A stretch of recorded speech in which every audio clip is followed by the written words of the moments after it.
idea behind P3 was to actually move and inform policymakers, the media, and the general public about policy issues that are actually coming from the people of the Rio Grande Valley and from the border region. So these ideas, these things that we come up with are not issues that Zoraima or Caelan or anybody else on the P3 staff comes up with. It's actually, Zoraima has taken many hours and days and months of actually listening to and calling through client statements about issues that they're having in their households, if they're, and what they need on financial assistance, what they need in housing, what they need in food, and health, all those issues. And so the ideas and the needs are coming directly from them. And that is the idea behind People, Policy, Power, or P3, as we call it. So our first topic has been evictions, and we spent some time working on evictions, knowing that there would be an eviction tidal wave coming because of the COVID-19 pandemic, and really was wanting to look at what was happening in the Rio Grande Valley.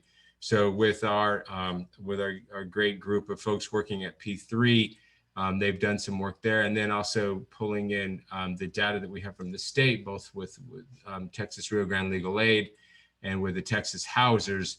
We put together this webinar to kind of inform folks who are interested about Texas, whether you're from here or not, and what's going on at the granular level of the Rio Grande Valley and then statewide. So I will stop talking now and then let those who actually know what they're talking about jump in here.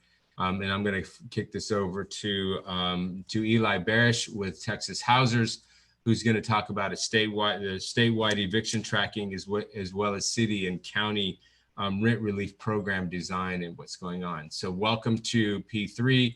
Stay in contact with us. Watch our website. Watch our email blasts, our blogs for the next topic. But Eli, it's all yours. Thanks. Thanks. Am I sharing my screen successfully? Great. All right. So I'm Eli Barrish with Texas Housers. We are a statewide advocacy and research group looking at the impact of the COVID-19 pandemic on low-income renters. And basically, I want to talk about two topics. First, what sort of data is available on the eviction crisis, and so I'll be sharing some slides about that. And then second, rental relief programs on the city and county level. So first, in terms of the process of tracking evictions in Texas, Texas Housers has a website called keeptexanshoused.org where we're tracking eviction filings on the city and county level. The main thing that I want to point out here, well, there are two things. One is that eviction filings are lower across the board pretty much than they were in 2019, and that's because of local moratoria, the CDC moratorium, the CARES Act, and other policies. And I'm going to return to that topic in a second. But the second thing I want to point out is that Texas does not have a comprehensive functioning statewide database of eviction cases. And so the data that you're seeing right now comes from kind of a patchwork of sources, including county level public databases, open records requests to JP courts and to the counties themselves, and third, from the Office of Court Administration. And so this creates a lot of problems for researchers and advocates and policymakers who are trying to speak in an educated way about evictions, because there's really not a good statewide database. And I can talk more about that for folks who are interested. So I want to go to this topic of just the fact that eviction filings have been lower than the 2019 baseline. These two graphs come from the Princeton Eviction Lab and their partnership with January Advisors, which is a data firm in Houston. And basically what you're seeing is that the average eviction filings per month since March, when the crisis started, has been lower than the 2019 baseline level. And so this creates kind of an obvious difficulty for advocates and policymakers who are trying to point to a potential eviction tsunami, because there's this boy who cried wolf effect where we're always saying, well, it's right around the corner, but these, obviously great and helpful policies keep delaying it. But what I want to emphasize is that there's still a lot of reason for concern. So just to point out some of the key policies that have been mitigating the wave, the CDC moratorium is definitely the biggest one, and that expires at the end of 2020. We've still seen some eviction filings, and in fact, the moratorium allows landlords to basically start the eviction court process, but seems to ban the actual writ of eviction from being issued. But filings have generally been lower. The second thing is the CARES Act, which had particular protections for properties that were backed by federal mortgages, and just the general stimulus package, the expanded unemployment was also really helpful. And then state and local programs, which I'll be talking about in a minute, but you may have noticed a spate of news stories over the past month about these programs not really sending out as much money as they intended and not functioning as much, not functioning as well as they could have. So reasons for concern. I think this is maybe the most important slide in the presentation, because I think there's a misunderstanding that just because eviction filings have not been high over the past couple months, that can continue indefinitely without more action. So the best data on the impact of the pandemic on renters comes from the US Household Census Pulse Survey. This is an experimental survey that the census has been doing since March, or since April actually. And basically it's a biweekly survey where they're asking renters a variety of questions, including questions about paying rent. And so these two graphs are showing you on the left side, the percentage of Texas renters with low confidence in paying next month's rent. And these are renter households with annual incomes under 50K a year. And then on the right-hand side, it's the percentage of Texas renters who are currently not caught up on rent, again, with annual incomes of less than 50K a year. And so you can see that pretty consistently over the past 2 months, renters have had a fairly high percentage of renters have indicated that they have low confidence, which in this case means they answered no confidence or slight confidence that they're going to pay rent. So in the most recent data, which was released November 18th, that percentage is all the way at 46%. Now, if you look at it without filtering for income overall, it's more like 30 to 35%, which is still obscenely high, but this shows that it's definitely biased by income. So all that to say, there's a real reason to think that people have fallen behind on their rent, that they're going to struggle paying their rent, and that it's this really thin patchwork of protections, most of which are expiring at the end of 2020, that's keeping people in their homes. All right, so I want to pivot to a different topic, which is local rent relief programs across Texas. So my organization has been studying city and county rent relief programs funded through the CARES Act, and we put out a white paper in July after interviewing local officials and administrators in 10 different cities and counties across Texas. And we've mainly focused on the major cities and counties, but I think a lot of the lessons that we learned from this process are applicable to programs of all sizes. So basically, there are 5 different factors that I like to think about when I'm thinking about rent relief programs.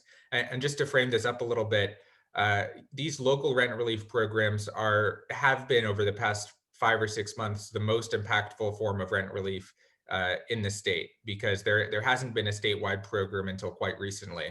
And these will continue to be some of the most important ones going forward. So I think it's important that they function well, that they have an efficient structure, that they're equitable in their outcomes in terms of targeting the most vulnerable and poorest renters and all that stuff. So anyway, so 5 different ways to look at these rent relief programs. First is triage. So this means, how are we distributing the money given limited resources? And we see basically 2 models of this. One is a lottery system where the program basically picks recipients based on some kind of lottery, sometimes weighted for certain factors based on income, or a first come first serve model where basically the first people to apply to the program get it. Second is user experience in terms of whether the program is tenant-centered or landlord-centered. Most of the programs, I would say around 70 or 80% of the programs send the money to landlords rather than tenants. And that's fairly common, but what sometimes happens is that landlords don't want to participate in these programs. And so what that leads to is tenants who have applied for help, but then who are basically blocked by their landlords. And so there are some workarounds for that we can talk about. Third is in terms of centralization, how much do these programs outsource to their nonprofit partners? So what we've seen is more and more cities and counties moving to a decentralized model where they work closely with community-based organizations and nonprofit partners. And there are basically two major advantages to this.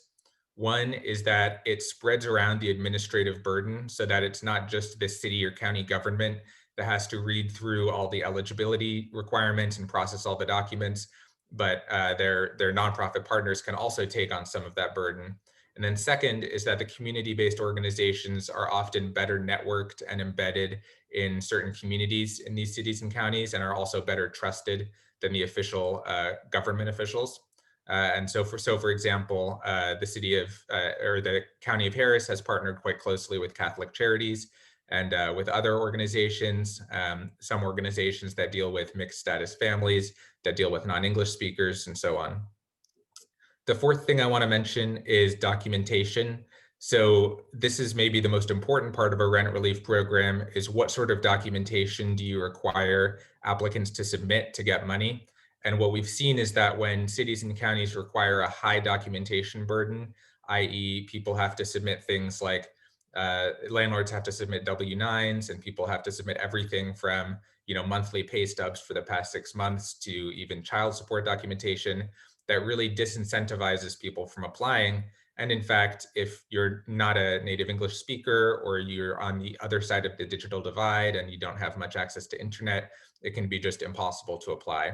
So we've seen a lot more people, and I'd like to continue seeing this, move to a much lower documentation burden, which is allowed by the CARES Act, and I can elaborate on that later. And then lastly, in terms of income targeting, this basically means what income level do you have to be at to qualify for aid?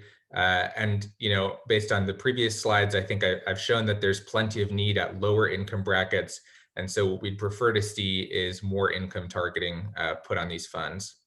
All right, I'm not going to really dwell on these slides, but I just wanted to flag that we put together some process maps basically showing how different rent relief programs work. And these can be used to understand these different factors that I was going over here and how they've played out in different places. So, if you want to look more closely at these, I'd certainly encourage you to. And so I wanted to get to some lessons learned from our research. First, we think that partnering with local community organizations is really important, especially for the governments that have been slower in sending out money. And this also involves using these organizations to prioritize outreach and public awareness. What I've heard a lot from public officials whose programs have been in the news because they've been struggling is that they just haven't seen as many applications as they expected. But that's more likely because the need is hiding in communities that they haven't done effective outreach to. And they've basically done all the low-hanging fruit already. And so the people they've contacted previously are not reapplying for aid, but there's definitely need hiding out there based on the Census Pulse survey. So, outreach is important, community organizations is important. We've seen a lot of issues with administrative capacity. So anything you can do to find new resources to support your programs and streamline your programs. This includes decreasing documentation requirements, so you don't need to read through as many eligibility documents. I want to highlight that income targeting works really well to target the money at the people who need it the most. I wanted to return to this topic of collecting data to build institutional knowledge. So like I said previously, the data in Texas is pretty scarce. You need to knit together like 3 or 4 different sources to get a decent sense of how many eviction filings there are over the state. And so one thing that cities and counties can do to sort of ameliorate that is to improve their own tracking system of not just evictions, but also of the people who have received aid, and sort of follow around what outcomes those people experience to understand, how well is their program working. And then with these last 2 points, I just want to say, this issue is obviously not coming around for the first time. Texas had a serious affordable housing shortage prior to the coronavirus pandemic. All this has done is expose the serious precarity of our system. And so, there's more to say there, obviously, but I think the fact that cities and counties are building a capacity to do good rental relief is actually really important for the long-term health of these communities.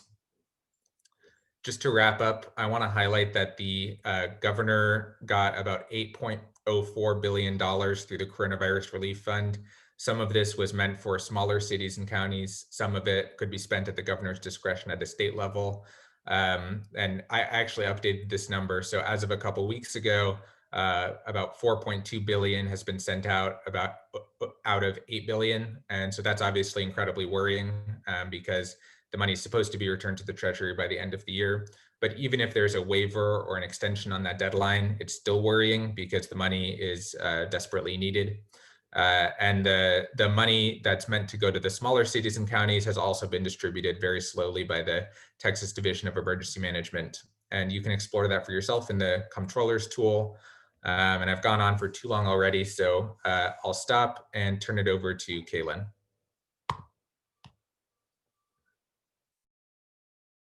Thank you so much, Eli. 1 sec, I'm just going to get this presentation up.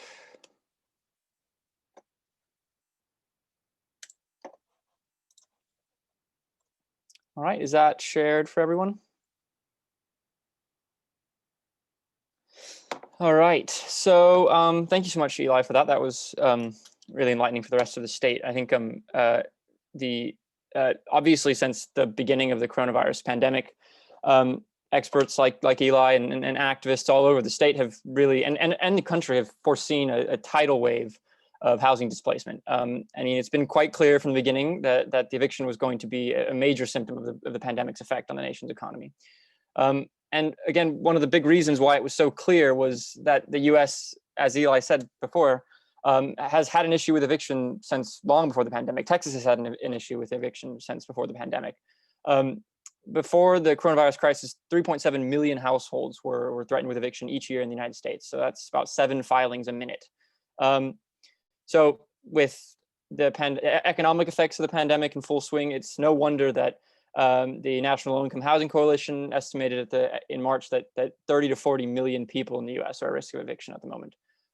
So over the last few months, we've collected filing data related to evictions in Cameron County. We focused specifically on Cameron County and the border region during the CARES Act moratorium on evictions, but we also looked almost 2 years back. And why does the Rio Grande Valley matter? I mean, we're not Travis County, but the impacts of eviction in the Rio Grande Valley reflect that of an area that is one of the poorest in the United States. Our constituents are some of the hardest hit in the state, and they have been for years. So in analyzing this impact, we've come to 3 major conclusions.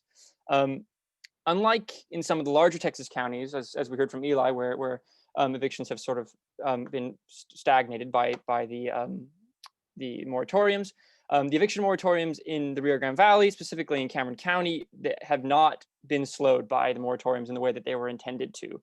At the same time, that increase in evictions is specifically and especially devastating for areas like the lower Rio Grande Valley, who have struggled for years with persistent poverty, chronic financial illness, and legislative disinvestment.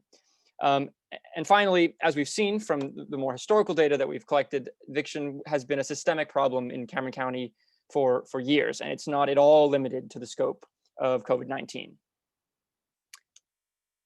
So these are the per month eviction filings for Cameron County from last year, from 2018 to 2019. So the normal, I mean, I guess as normal as housing displacement can be, the typical amount of evictions filed from the end of March to the beginning of September is just over 450 evictions filings for Cameron County alone.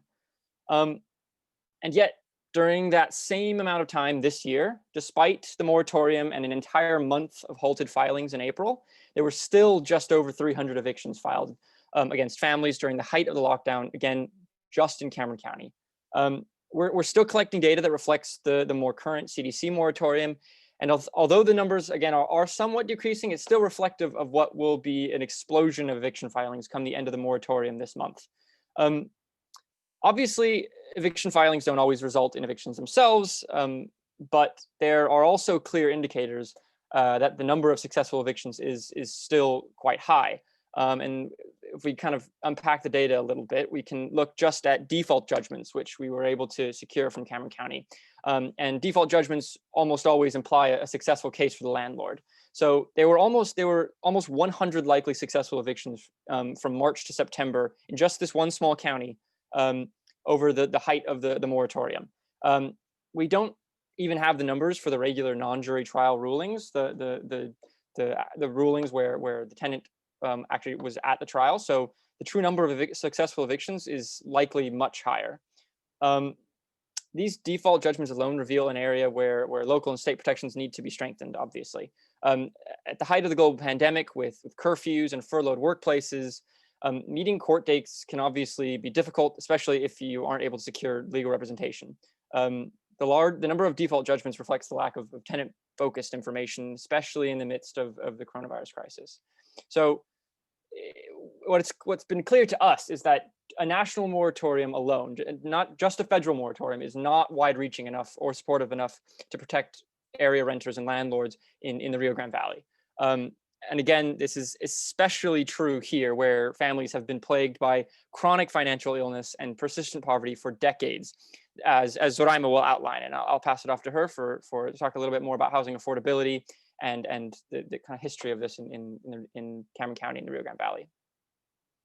Thank you, Caelan and Eli. And I just want to echo your comments, specifically in terms of data collection. That's one of the largest challenges that we faced and really served as the impetus for us to try to seek out original data.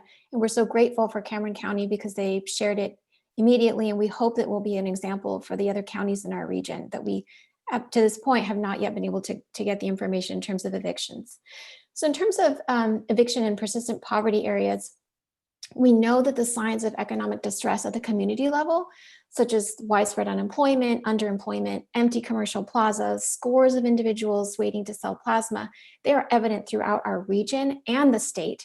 And the negative impacts of COVID-19 on our region and the state's economy are only increasing in this moment in intensity. Now, we also know that analysis of US Census data reveals that eviction filings, as Caelan mentioned, and Eli, posed a substantial threat to housing stability in Texas and in Cameron County prior to the pandemic. The eviction filing rate in Cameron County specifically, you can see at 3.5%, exceeds that of our neighboring counties, as well as the national average of 2.1. We also know that estimates of exceeding household level debt, diminishing income and savings streams as this pandemic is prolonged, as well as volatile financial markets, coupled with this high eviction filing rate, are really factors that point to an overall perilous financial position of American households, and specifically households in Cameron County. It places an immense financial stress that disproportionately impacts low-wage earners in our region. We go to the next slide. We also know that prior to COVID-19, as Caelan referenced, individuals residing in Cameron County were subject to the compounding effects of deeply entrenched generational poverty and a prevalence of chronic physical disease.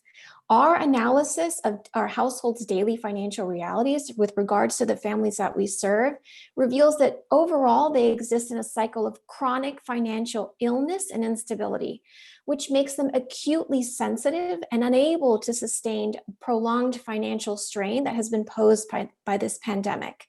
The addition of eviction, the threat of eviction or eviction filings, really focuses on three factors that further inhibits their ability to achieve financial resilience in this moment and in the future. First and foremost, that the families that we serve earn low wages, and account of that equates to consistent insufficient income and doesn't allow them to cover all of their basic expenses, which includes housing. Secondly, incongruent income streams and high rates of income volatility that are typical, again, of the low-wage earners that we serve.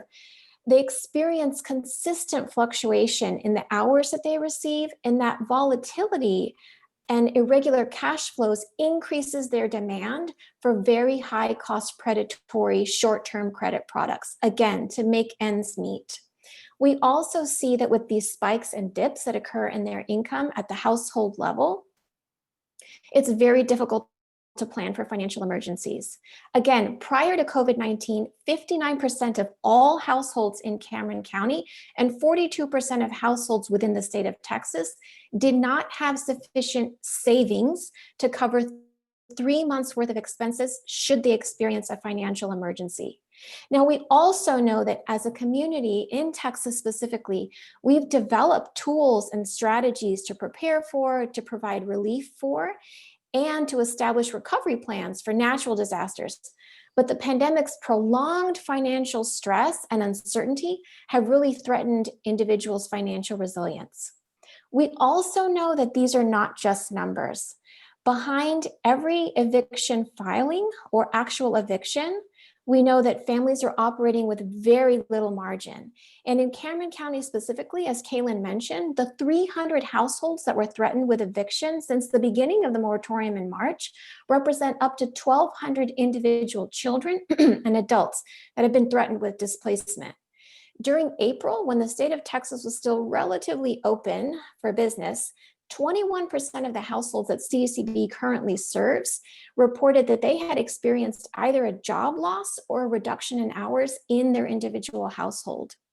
Now, we also know, again, with respect to communities that are in persistent poverty areas, and this also can be applied to low-income communities across the state of Texas, it's well documented that family networks are an extremely valuable resource within low-income communities and communities of color specifically, especially when households are facing financial stress. When households experience the threat of eviction, they are likely to seek immediate shelter with a family member or extended family, which again places greater financial burden on what we consider to be family financial anchors. We also know that unlike many large metropolitan areas throughout the state of Texas, we in our region are less likely to see a proliferation of pop-up tent cities, because as a community, we're more likely to take in displaced families, which again may serve as an additional harm to the extent that the eviction problem is less visible within our community, and the response might not seem as urgent. We're also concerned, again, from a public health perspective, not just about the displacement of the individual households that might lose the roof over their head, but for the households that will absorb our neighbors. We also know that in this season, we're experiencing this third spike. Our community will be impacted by evictions, and not just in a health perspective and a housing perspective, but also will overflow to educational outcomes of students, specifically if they're experiencing an eviction and still schooling from home. Lastly, we also just want to note that evictions don't just present a harm for families in this present moment, but hinder their ability to secure housing in the future, as well as their ability to purchase a home and build wealth in the long term. We also just wanted to note that, again, as Eli mentioned or noted, the COVID-19 pandemic has resulted in unprecedented levels of unemployment, and the lack of a coordinated, active federal response indicates that we're quickly approaching a high benefits cliff where families, again, especially in persistent poverty areas and throughout the state, will lose protection for the CDC moratorium if it's not extended, will lose access to CARES Act rental assistance, will lose funds, the funds in pandemic emergency unemployment compensation, that are all set to expire in December. So many of our neighbors in this moment are at risk of entering the new year with little financial support and may not be home after the holidays. We'll go to the next slide. We also in our work try to take a gendered lens, a gender and racial equity lens to this. And we know again that the pandemic has had a disproportionate impact on women, and specifically women of color. In September, 850,000 women dropped out of the labor force compared to 216,000 men. We know that based on estimates, if conditions do not significantly improve, estimates demonstrate that there could be a $64.5 billion loss in wages, specifically from women's inability to resume active participation in the labor force. We also know that women are facing a dual crisis with implications for their financial and physical health and well-being. Given that wages have been stagnant since the 70s and the cost of durable goods, including housing, has continued to rise with inflation, this has led to an increase in housing cost burden specifically faced by women.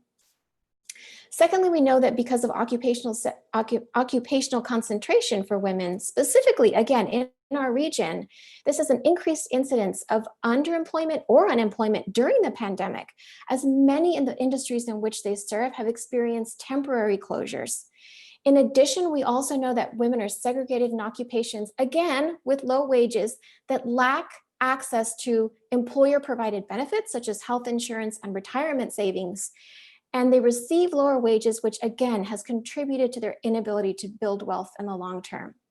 Our concern with respect to gender equity, again, is to focus policy responses that focus on the experience of women and women of color with children specifically in this moment to ensure that they can participate actively in the labor force, increase their future earnings and retirement security.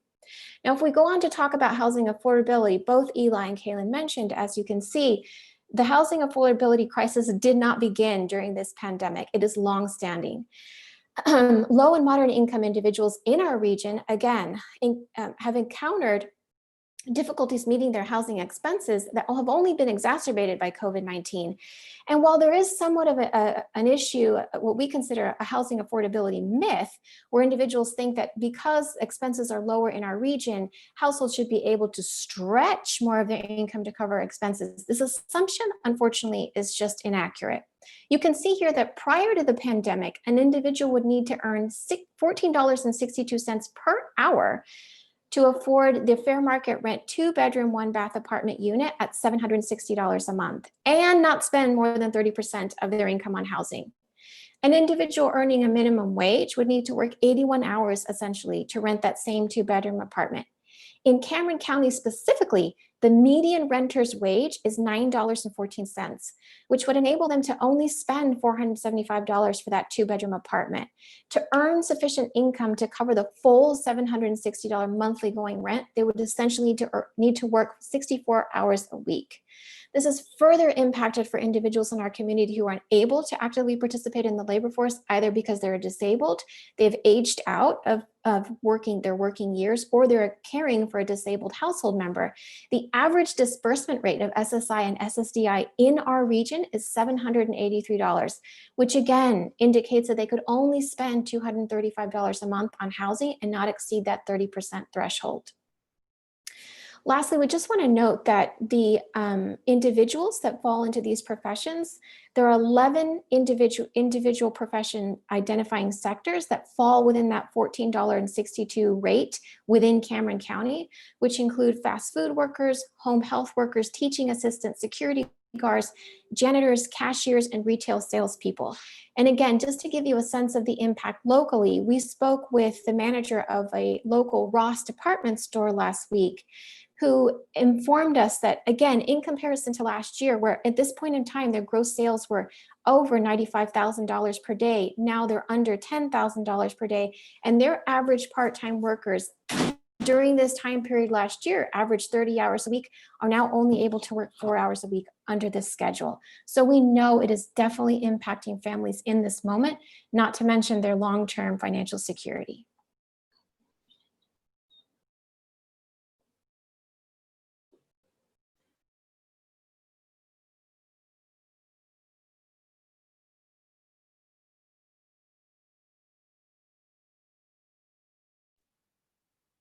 Thank you so much, Sodama. Thank you so much, Sodama. Sorry, I'm just trying to fix this. Great. So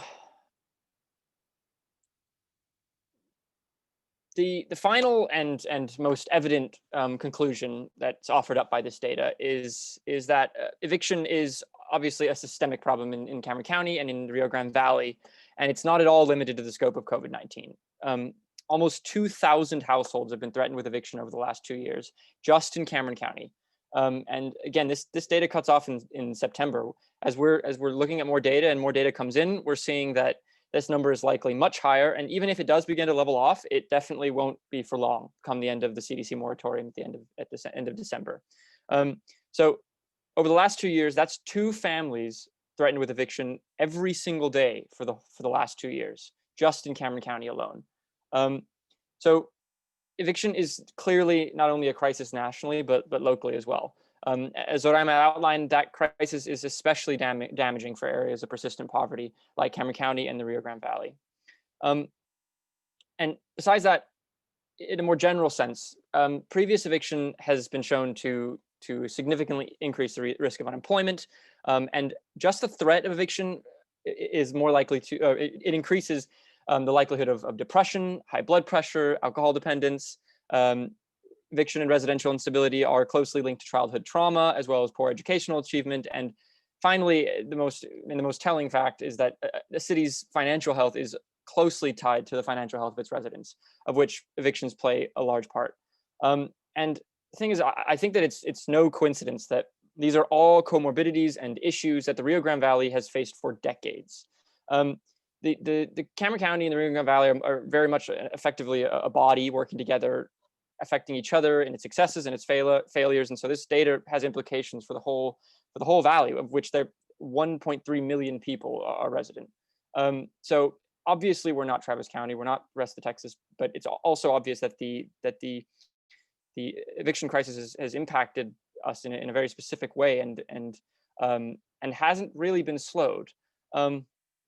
Besides that, there's also a reason that our analysis has been so piecemeal. As Eli pointed out, gathering eviction data is not at all a consolidated process in Texas. The Cameron County courts and JP offices were the most responsive, which is why we focused on them. But at the same time, a lot of the other counties it was very hard to gather data from them. And so as we kind of continue to collect information, we really want to make the point that transparency is going to be the most really important tool going forward, probably the most vital tool going forward if we're going to try to address the issues of evictions, not only here, but in the rest of the state. Even in Cameron County, there's a lot we don't know. We desperately need cooperation from every level. So 1 in 3 US counties have no available data on how many people lose their homes to eviction each year. And this is obviously a bad thing for renters who might be losing their homes just because they don't have information on how the eviction process works. But for small landlords too, without an understanding of where the problem is, national and state solutions can't be utilized, can't be effectively applied. Without an accurate account of evictions, and without continued renter protection throughout the effects of the pandemic, there's no way to determine where funding and assistance for both landlords and renters is needed. So CDCB's experiences with the community during this uncertain time really substantiates the need to implement short and long-term policy changes to mitigate that harm that housing instability and eviction cause and have caused for years. Vital to these policy suggestions are the establishment of supplementary local moratoriums. More state and federal appropriation for rental systems, of course, are important, but also more transparency in eviction filing. And I'm sure Eli would agree with me on that. These overlapping rental protections are essential to filling any gaps that have obviously arisen in federal policy. And it's really only through these overlapping local, state, and federal tenant protection orders that the housing impact for renters and the financial impact for some landlords can be mitigated. So thank you very much. I'm going to now pass this off to Eva, who will talk a little bit about her experiences as a practitioner in eviction in the state of Texas. Thank you, Caelan. See if I need to do anything. Okay. All right. Well, hello. My name is Eva Sikes. I'm a staff attorney with Texas Rio Grande Legal Aid, and we are one of several LSC-funded legal service organizations in the state of Texas. We serve from the southwest largely of Texas, 68 of the 254 counties. So from Brownsville up to El Paso, and as far north as San Antonio and Austin and Corpus Christi, and then down along the coastal bend. So it's a big swath of Texas. And we do not do policy work. So just by way of introduction of myself and the organization, I can speak to what I see on the ground as a practitioner, as a housing attorney. I represent homeowners and tenants in the Rio Grande Valley, along with some other parts of the state based on need. And I also do some consumer protection work. So I can speak to what I've seen, less so the policy or policy proposals, but what Eli and Caelan and Zoraima have spoken to today, I certainly do see bearing out in practice.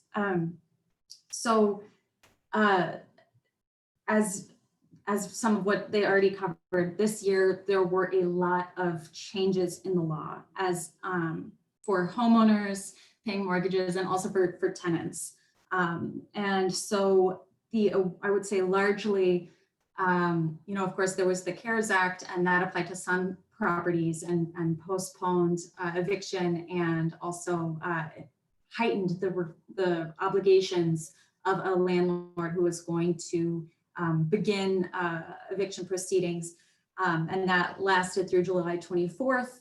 And then in September, we got the CDC order that provided a declaration that a tenant could assert to temporarily pause eviction for non-payment of rent or late fees for a period of time in certain situations. It does not cover every tenant. And then there were local ordinances as well. So we see the awareness of tenants' rights lagging sufficiently, taking a long time behind the actual protections being put into place.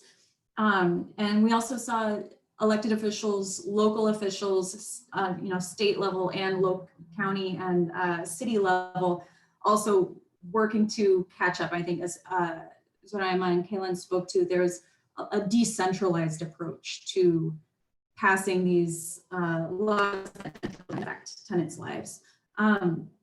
So although it sounds like overall the data that folks have seen here is that there were lower filings of eviction suits, starting around the late summertime, we actually experienced an increase overall in requests for housing help from tenants. And I think part of the reason that is because not every case translated to an actual eviction filing in court, but it had a lot to do with tenant education. So we got a lot of requests of people who had gotten a notice to vacate.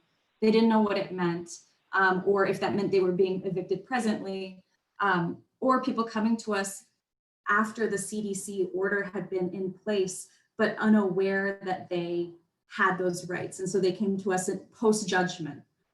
They had their eviction hearing, they lost their eviction hearing, and they call us not knowing what to do. And actually, it's only at that point that they learned there is actually a federal protection that you may be eligible for. And we were able to screen them, advise them of their ability to present that declaration. But with the nature of that protection being, it places the onus on the tenant to assert a right rather than immediately abating suits as they're moving forward. And so a huge amount of the work that we've been doing through the fall is screening folks for CDC eligibility and helping them assert that right if they are entitled to do it. And we also had seen, unfortunately, some landlords adjusting their approach. They may have not been allowed to proceed for eviction for non-payment of rent, but we saw an increase of filings for eviction for other reasons that seemed suspiciously to align with just around the time that the tenant was unable to afford rent. Maybe they were hanging on through July, through August, made a partial payment in September, and then October is when their savings are running out. And they miss their October payment and they get a notice to vacate for for property damage that's not specific at all, or things of that nature that give rise to the suspicion that they are in fact pretextual evictions for non-payment of rent, and the landlord is trying to get around the CDC order. So that's been a burden on tenants that we've seen coming to us. And in addition, just straight up lockouts. It is illegal, it is unlawful to lock out a tenant who has not gone through, the judicial eviction process. But we've seen, at least anecdotally, I don't have the numbers from our organization on how many lockout cases we've seen in the last month or two, but I can say anecdotally, as I on my days when I'm kind of the reviewing attorney coming, seeing every case that comes in through the doors that day for landlord-tenant issues in our service area, I have seen more lockouts than I had before the pandemic started. So I think that speaks to a level of frustration and exasperation that landlords have reached, where they're willing to circumvent the federal protections that tenants are entitled to.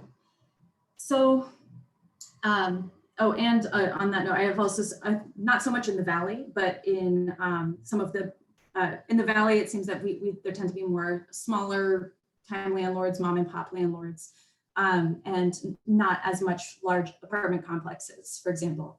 But we have seen some apartment complexes, in San Antonio, for example, saying, oh, it's our policy not to accept those declarations. So having to help clients advocate when the property manager is telling them that they are exempt from accepting the CDC declarations. So there's a lot of nimble work that tenants are having to do in order to assert their rights, to learn about their rights in the first place, and then assert them.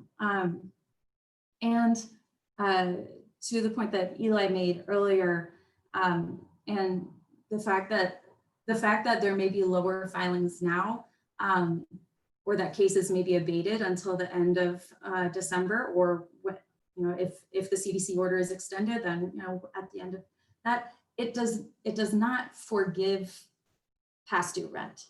And so what I anticipate seeing is, as people, as others have spoken to today, as people run out of time with their CDC declaration, they then are either going to need to relocate before an eviction suit is filed, or face eviction proceedings. But even if they're able to relocate, and let's say someone's able to find new housing before they face an eviction suit, that eviction suit, the claim for past due rent or late fees is going to convert into a small claims case, a debt collection case. And we have, even as the last few months, you see, as I've seen petitions coming in and reviewing the petitions that people have been served with, the amount of past due rent is going up and up and up. It's not uncommon to see $3,000 in past due rent, $5,000 in past due rent for low-income people who may only be paying monthly, $500 or to $700 for a multi-bedroom apartment. It adds up, and that can become a debt collection case down the line. So I expect that we'll be seeing a lot more of those, and likely resulting in default judgments. Unfortunately, because either people have moved on, or whatever else may be happening. It's not uncommon that someone wasn't properly served, or just didn't know, or wasn't able to get off work to attend their debt collection suit, where they've been sued for this amount of money, and that can just turn into, that will damage their credit down the line. So that's some of what we've seen so far, and what I expect we may see in the future. Those are most of my comments. So Caelan or Soraima, if we can kick it back to you. Thank you so much, Eva. And thank you Eva, Caelan, and Eli for your presentations this morning, for the information that you've shared. I want to just piggyback quickly off of something that Eva mentioned. Another area of concern from us, CDCB is also a practitioner. And in our practitioner space, we run several VITA sites, so free federal income tax preparation.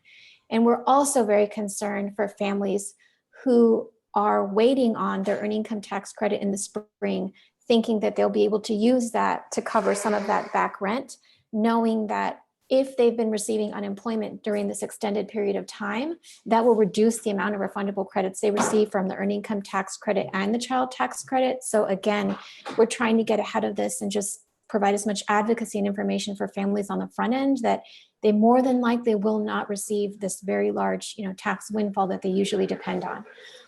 We'd like to open up the floor to questions. If anyone has questions, please feel free to drop them in the chat, or unmute yourself if you have a question for one of the panelists specifically.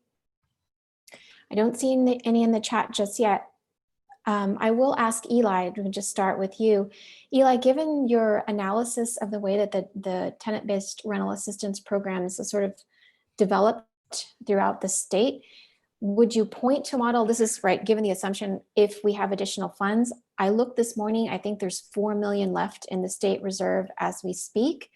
If that's extended past December or receive additional funds in the spring, is there one model that you would point to as the most efficient going forward? And again, I know there is some difference between how it's implemented in very large metropolitan areas, in smaller metros such as ours.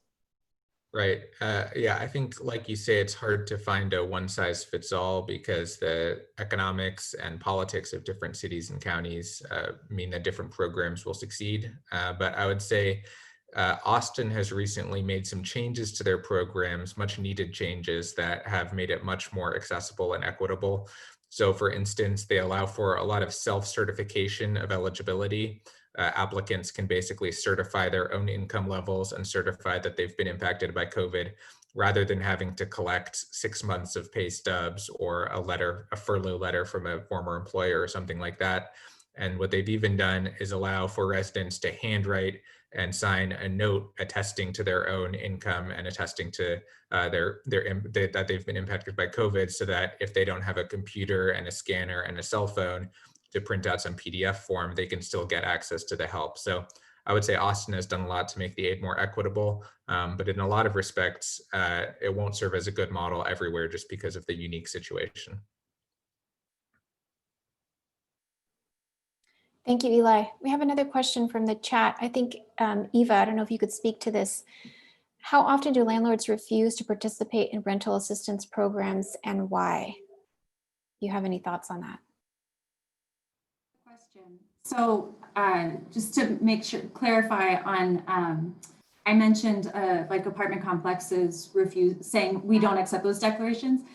They're actually not allowed to do that. And so in instances like that, it is actually more of a, as to why I can only speculate. I assume they don't want to, they don't want to have people living in their properties without having paid rent. But in those instances, it's more informing them that they, that it's not optional. But as far as assistance programs, I have seen, and so the CARES Act and the Coronavirus Relief Fund that provided federal funding to municipalities in the Valley. I know in Hidalgo County, it was some money went to the county community service agency, and then others went, most of the cities took their own funding.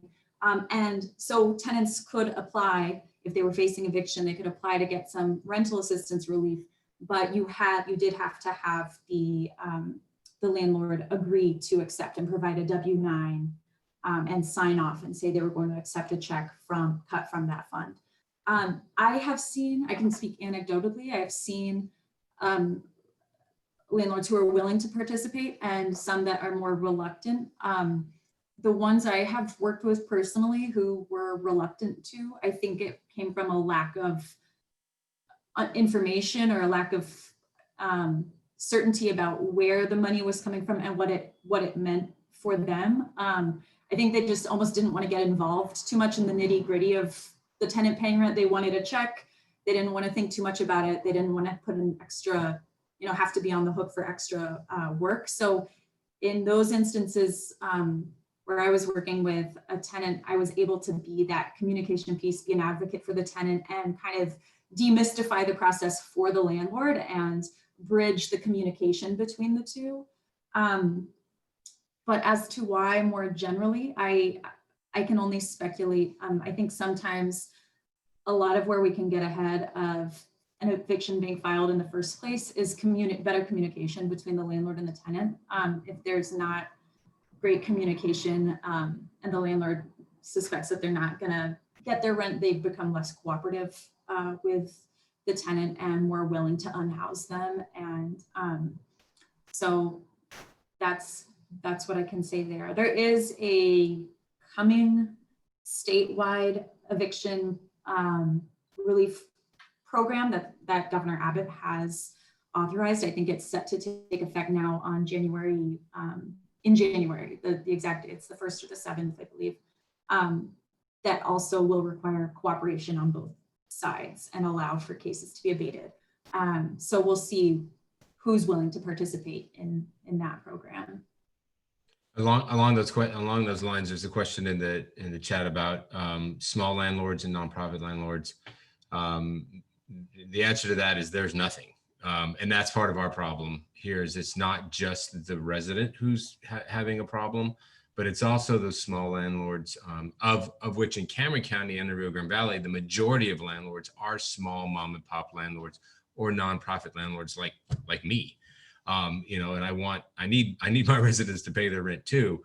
I mean, and the answer to that question, quite frankly, is that the federal and the state and the local governments need to kick in and pay rent during this period of time. I mean, that's just it. I'm not going to beat around the bush or say anything else other than, you know, we need the financial assistance now. If anything, if the government is good for anything, this is what it's good for. And so whether you're Democrat, Republican, or somewhere in between, the fact is that small landlords, nonprofit landlords, and the people renting those houses are being hurt, as well as big landlords. But I mean, I'm not a big landlord. And my concern is that I've got a mortgage to pay on my 350 units that we own. And so does the guy down the street who owns 2 units, has a mortgage to pay on his or her land and units. And if we're not paid rent, we don't pay mortgages. If we don't pay mortgages, we also don't pay taxes. Right. And so this is just a domino thing that's going to happen, not only, you know, going from the renter all the way down to the county and the city and the state collecting on taxes, on the property taxes. So, you know, this is not something that it's like, hey, let's just screw poor people. You know, this is going to feed all the way up the line, and people need to wake up and understand that. As well, kind of to on another question, to sort of go off of that these issues are snowballing at the moment. One of the questions out in the chat asks how many eviction filings are expected in Cameron County when the moratorium expires. And I mean, this is an issue that we can see across the state as well. Without long-term solutions, without more like entrenched solutions, we know that there's going to be an explosion of evictions, not only just filings, but actually successful evictions. Just in Cameron County, if we look at where April, when filings were halted, there was sort of a month where the courts weren't accepting filings. The next few months, all the way up to the end of the CARES Act in July, saw some of the highest numbers of eviction filings in the history of the last 2 years of Cameron County, and then across the country in the sort of 10 days of kind of free for all between the end of the CARES Act moratorium and the beginning of the CDC Act moratorium, there were eviction spikes all across the country. So although we can't give an exact number about how many filings will happen after the moratorium expires, we know that without one, this problem has been building up over the last few months, and so there needs to be more protection, as well as supplemented by longer term rental assistance solutions. I just want to add, I know we're about to run over time, but there was a question in the chat about who can apply and where can you apply. So we are really encouraging anyone who feels like they are not able to make their rent payment in this moment in time to please call CDCB. It's 541-4955. I put the address on the website. You can also apply online. Now is the time to begin the process to seek assistance if you need that in terms of rental assistance. So please share that as widely as possible. We will be providing a recording of this Zoom in the next coming days on our website, so please look for it there. Thank you everyone for joining. I know we're at the end of the hour. I want to thank Eva, Eli, Caelan for sharing their time, their information, this very invaluable resource with us. Thank you all of the participants for attending. Please be on the lookout. The next webinar that CDCB will be providing is around the housing affordability myth. We look forward to speaking to you in the future. Again, thank you everyone for participating, and please stay safe as we enter this December. Thank you. Bye-bye. Thanks, everyone. Thank you so much.